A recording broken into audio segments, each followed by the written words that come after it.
ও আমার দেশের মাটি, তোমার পরে ঠেকাই মাথা। প্রিয় বন্ধুরা, নতুন স্বাধীন দেশে নতুন স্বাধীনতা অর্জনের পরে 1 বছর পূর্তি উপলক্ষে 2025-এর 5ই আগস্ট আজ উদযাপন করা হচ্ছে নতুন স্বাধীন বাংলাদেশের সেই স্বাধীনতা দিবস। তো প্রিয় বন্ধুরা, আপনারা কিন্তু সকলেই জানেন যে 2024-এর 5ই আগস্টে নতুন করে বাংলাদেশের আরেকটি স্বাধীনতা অর্জন হয়েছে। তো তারই ধারাবাহিকতায় আজ 1 বছর পূর্ণ হয়ে গেল। আর এই 1 বছর পূর্ণতা উপলক্ষে রাজশাহী বিশ্ববিদ্যালয় থেকে হাজার হাজার ছাত্রছাত্রী, অভিভাবক এবং শিক্ষক শিক্ষিকাগণ তারা কিন্তু আজকের এই র্যালিতে সবাই অংশগ্রহণ করেছেন।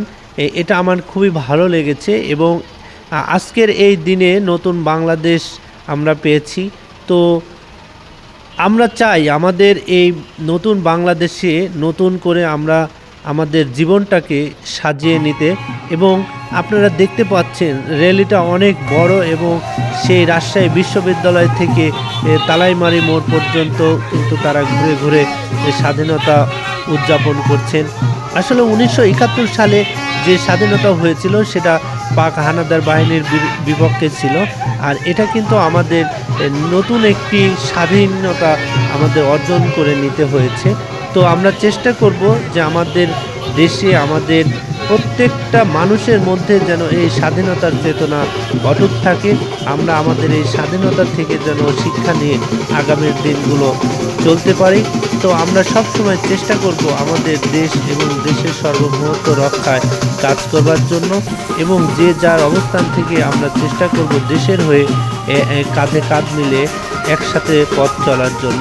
কেননা যে আমাদের দেশটাকে আমরা অনেক ভালোবাসি, আমাদের এজন্যই আমরা সবসময় চেষ্টা করব আমাদের দেশটাকে আমরা সুন্দরভাবে পরিচালনা করবার জন্য এবং আমাদের প্রত্যেকটা মানুষের হাতে হাত রেখে কাঁধে কাঁধ রেখে আমরা সামনের দিকে এগিয়ে যাব।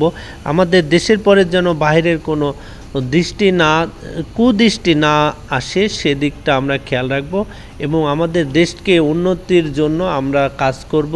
আমাদের যে সমস্যাগুলো আছে আমরা নিজেরাই সেগুলো সমাধান করব এবং আমরা প্রত্যেকটা রাজনৈতিক দলের সাথে আমরা একমত হয়ে কাজ করব এবং যে দল যখন ক্ষমতায় আসবে আমরা চাইব যে আপনারা অবশ্যই আমাদের এই ছোট্ট মাতৃভূমি বাংলাদেশ, এই দেশটাকে আপনারা সুন্দরভাবে পরিচালনা করবেন।